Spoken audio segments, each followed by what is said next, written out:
ധർമ്മപ്രമാണം. ധർമ്മപ്രമാണ ദിവസക്ക് ഒരിക്കൽക്കൂടെ സ്വാഗതം. பாத்தியா, ஆப்தீகம் வருது, அது கழிஞ்சு நவகிரகம் பண்ணுறோம். அந்த சமயத்தில் சிலவாள் ஆடம்பரமாக ஆபரணம் வஸ்திரங்கள் இதெல்லாம் வாங்கி கொடுக்கறது இது அவசியமாக உள்ளது தானே. இப்போ ஆப்தீகம் சொல்றது நம்ம கர்மசுத்திக்கு வேண்டி பண்றாங்க.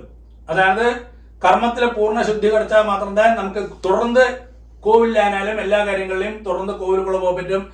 பிள்ளைக்கு மாட்டு பொண்ணுக்கும் இல்லை அப்படி ஒரு விதி இருக்கு. அப்ப அதுலயும் அது കഴിഞ്ഞ நவகிரகம் பண்றோம். அந்த சுபஸ்வீகாரத்தோடு கூடி அதுவும் ஒரு சுபஸ்வீகாரமாக்கும். அதுவும் சுபஸ்வீகாரத்தோடு கூടി നമ്മൾ പൂർണ്ണ ശുദ്ധിയായി വെച്ചതാക്കും ശാസ്ത്രമായി சொல்றது. അതില് നമ്മൾ ആഭരണങ്ങൾ വാങ്ങുന്നത് വസ്ത്രങ്ങൾ വാങ്ങുന്നത് എന്നുള്ള ഒരു വിധിയേ ഇല്ലേ, അത് നമ്മളായിട്ട് ഉണ്ടാക്കിയതാക്കും. അപ്പൊ അതൊന്നും ആഘോഷിക്കുന്നത് ശരിയല്ല.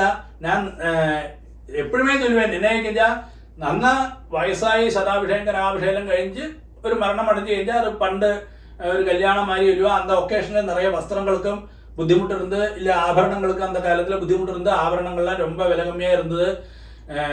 அப்படியெல்லாம் இருக்கிற சமயத்தில் நமக்கு அந்த ஒரு ஒகேஷனில் எல்லாருக்குமா அந்த വസ്ത്രാദി ഉപചാരങ്ങളെല്ലാം പണിയുണ്ടാ. അപ്പൊ അതൊരു ആചാരമായിട്ട് ഇരുന്ന് കമ്പടുത്താൻ, അല്ലെങ്കിൽ അതൊരു ശരിയായ ഒരു സിസ്റ്റം അല്ല എന്നർത്ഥം. അപ്പോ ചിലവാ ചിന്ന വയസ്സിൽ ചെത്ത് പോയിരുപ്പ, 60 വയസ്സിൽ ചെത്ത് പോയിരുപ്പ, 70 വയസ്സിൽ ചെത്ത് പോയിരുപ്പ.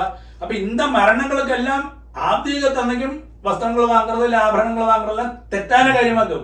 അത് ഒരിക്കലും ചെയ്യപ്പാങ്കിലേ.